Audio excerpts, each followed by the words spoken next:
kiai-kiai, santri-santri yang paham tentang kurban, tapi dheweke gak kurban, kakean alasan, kelak di akhirat, wa'adzabun min qabli ubatil watan. Akan diadab oleh Allah min qabli ubatil watani, sebelum penyembah-penyembah berhala. Fahimun bi'ilmihi lam ya'malan, mu'adzabun min qabli ubatil watan. Orang alim dengan ilmunya, dia tidak mengamalkannya. Orang alim tahu tentang kurban, katanya sunnah mu'akkad, tapi dia tidak kurban, kakean alasan. Are fakir, are miskin, angin iki lho ngaku nih fakir miskin. Mu'adzabun, orang itu akan diadab min qabli ubatil watani, sebelum penyembah-penyembah berhala. Sebelum orang-orang kafir diadab, sebelum penyembah-penyembah berhala dibuantai sama Allah di neraka jahanam, kiai-kiai, santri-santri yang paham tentang kurban, tapi dheweke gak kurban, kakean alasan, kelak di akhirat, wa'adzabun min qabli ubatil watan. Sebetulnya ini adalah sesuatu yang mungkin semua kita melihat ada masalah dalam penjelasan Kiai Muharrar ini. Kenapa tiba-tiba orang tidak melaksanakan amal yang hukumnya sunnah mu'akkad, kok ancamannya disiksa sebelum orang-orang kafir? Apa iya sunnah mu'akkad ditinggalkan berakibat disiksa? Bukankah sunnah itu definisinya adalah kalau dikerjakan itu berpahala, kalau ditinggalkan kan tidak berdosa? Kenapa disiksa? Apa karena tahu lalu disiksa? Yang taunya kan kalau ditinggalkan tidak disiksa, makanya ditinggalkan. Kok malah disiksa? Ini sepertinya Kiai Muharrar terlalu harfiah ketika memahami nadomnya Ibnu Ruslan. Fa'alimun bi ilmihi lam ya'malan mu'adzabun min qabli ubadil wathan. Orang yang mengetahui tapi tidak mengamalkan apa yang dia ketahui, maka dia akan disiksa sebelum penyembah berhala. Ini kan berat sekali ya. Seolah-olah siksaannya lebih parah dari orang-orang tidak beriman. Dan sebetulnya fa'alimun di situ enggak ya santri dan kiai, semua orang siapapun yang tidak mengamalkan ilmunya dihajar atau disiksa sebelum penyembah berhala. Alimun di situ bukan alim dalam artian mutafaqih fiddin, dia faham, bukan, tapi tahu. Artinya orang tahu tapi tidak mengamalkan pengetahuannya, gitu aja gitu. Lalu di mana masalahnya? Kita mendeteksi di sini masalahnya adalah menjadi rusak definisi hukum sunnah itu. Sesuatu yang hukumnya sunnah tidak dikerjakan malah jadi disiksa karena tahu. Akan jadi repot itu. Kalau dibaca sarahnya ya nggak begitu ya. Saya bacakan itu bait paling atas itu kan nomor 8 ya. Ada di bawah itu sarahnya kan nomor 8, pas di bawah tulisannya itu fa'alimun bi ilmihi lam ya'malan mu'adzabun min qabli ubadil wathan. Ai innal alimah, sesungguhnya orang yang alim ya. Makanya di atas itu fa'alimun itu umum, makanya di bawah dipertegas memakai sigot am ya. Mu'arraf bil al istighraq, siapapun atau semua orang yang tahu, nggak mesti santri, nggak mesti kiai, semua orang yang tahu, innal alim, maka sesungguhnya setiap orang yang tahu, sama dengan innal hamda itu kan artinya segala puji gitu. Jadi semua ini umum, siapapun nggak pandang bulu, mau kiai, mau santri, mau siapapun, pokoknya dia tahu. Kemudian lam ya'malanna, lam ya'mal atau lam ya'malanna, dia tidak mengamalkan bi ilmihi dengan apa yang dia ketahui. Maka di sini dijelaskan apa maksudnya itu. Nah, ini pentingnya membaca sesuatu itu lengkap ya. Tidak kita pahami sendiri. Apa maksudnya dia tidak mengamalkan ilmunya itu? Bi antarokah, yaitu dia meninggalkan ya syai'an sesuatu. Nah, ini di sini pentingnya ta'ayyanah alaihi. Jadi ta'ayyana itu adalah yang fardu ain alaihi baginya. Begitu Kiai Muharrar. Jadi ingat cara menerjemahkan itu. Ta'ayyana alaihi itu artinya yang fardu ain. Fardu kifayah aja enggak gitu. Jadi kamu tahu sesuatu ini fardu kifayah. Fardu kifayah itu di atasnya sunnah. Fardu ya di atasnya sunnah. Setinggi-tingginya sunnah tidak mungkin mencapai fardu.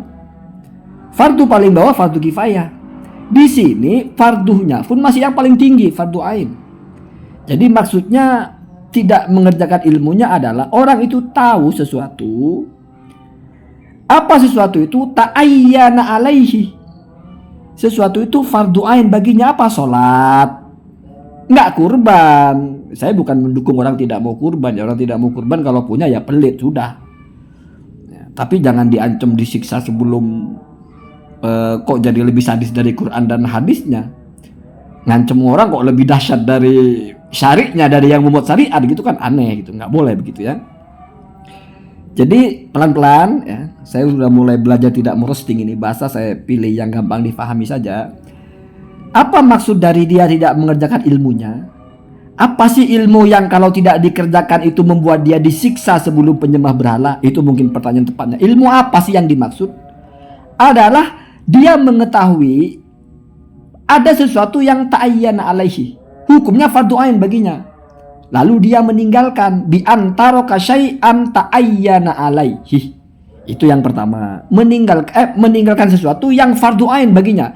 Kalau meninggalkan fardu kifayah, walaupun dia tahu meninggalkan sunnah muakkad, sunnah ghair muakkad dan seterusnya, selama bukan fardu ain, maka tidak masuk kepada bait ini, tidak masuk kepada diancam di bait ini atau dalam bait ini, diancam disiksa sebelum penyembah berhala, karena ada di situ pendasarannya berdasarkan hadis Nabi. Kamu baca-baca sendiri. Nah kemudian ya, yang kedua, awir takabah atau dia melakukan muharraman, sesuatu yang diharamkan, maka yu'adzibuhullahu, ya, Allah akan menyiksanya. Bahkan di sini masih dipertegas illam ya'fu anhu, ya apabila tidak diampuni.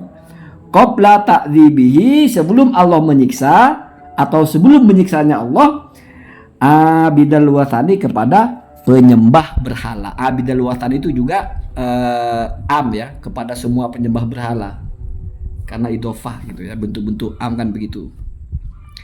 Jadi ini bicara tentang orang yang tahu sesuatu itu wajib fardu ain dan ditinggalkan, orang yang tahu sesuatu itu haram atasnya dan ditinggal dan dikerjakan. Begitu. Jadi nggak ada kaitannya dengan kurban. Soalnya kalau dikaitkan dengan kurban nanti repot. Kita semua tahu kalau sholat sunnah rawatib itu ya muakkad. Sebelum duhur itu ya muakkad. Terus kita nggak sholat sunnah disiksa lagi sebelum penyembah berhala. Wah repot itu. Jadi rusak itu. Mana yang fardu mana yang sunnah jadi ngoplos. Ya boleh kita persuasif, hiperbolis. Bahkan kalau dalam ilmu balaghah itu disebut sigot mubalaghah lah ya. Hiperbolis boleh. Tapi jangan menabrak hukum. Nanti menjadi tasyri' baru, membuat syariat baru. Satu hukum yang hukumnya sunnah muakkad karena tahu, nanti disiksanya sebelum penyembah berhala kalau tidak kita amalkan. Repot itu. Banyak yang fardu, yang sunnah muakkad itu selain kurban. Nanti setiap orang meninggalkan sunnah muakkad kalau dia tahu, ya kita semua tahu sunnah muakkad kurban itu. Orang Islam rata-rata tahu. Artinya yang tidak berkurban itu akan disiksa semua, nggak hanya kiai, nggak hanya santri gitu ya. Jadi saya kira bahasa saya sudah sangat halus. Mungkin Ki Muharrar itu sekelibetan saja mengingat nadom itu, tapi mungkin lupa bahwa itu ada sarahnya. Repot memang. Teks itu kalau difahami semaunya kita repot. Apalagi Al-Quran, apalagi hadis.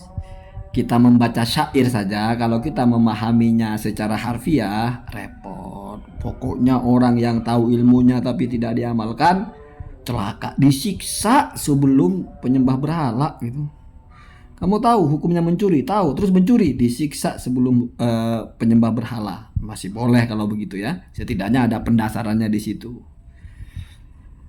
Tetapi kalau orang tahu kalau misalnya sholat sunnah itu adalah muakkad lalu dia tidak sholat sunnah, disiksa juga. Oh enggak, ini khusus untuk kurban. Oh, kok bisa untuk kurban? Iya, karena itu pesanan dari panitia kurban, mungkin biar banyak yang kurban ya, atau lagi mengadakan panitia kurban biar orang banyak kurban, ditakut-takuti. Kalian sudah tahu ini kurban ini fardu sunnah muakkad, kok nggak kurban disiksa kalian. Kalau begitu jangan kiai dan santri, ini misalnya ya, bukan merosting. Mestinya ya langsung saja siapapun yang sudah tahu kalau berkurban itu sunnah muakkad lalu nggak berkurban disiksa sebelum nyembah berhala kalian, sebelum penyembah berhala gitu. Artinya lebih parah dari orang kafir itu. Enak itu. Jadi kita ajarkan dulu kawan-kawan, berkurban itu sunnah muakkad. Sudah tahu semua? Sudah tahu ya? Ada yang tidak tahu? Oke, sudah tahu semua. Ada berapa orang ini? Ada 100 orang. Nah, sudah tahu semua? Nah, kalau kalian ini sudah tahu tapi tidak berkurban, kalian ini masuk kepada orang yang sudah tahu ilmunya tapi tidak beramal. Konsekuensinya adalah disiksa sebelum para penyembah berhala. Dapat dah 100 kambing. Allahumma tina ada sabi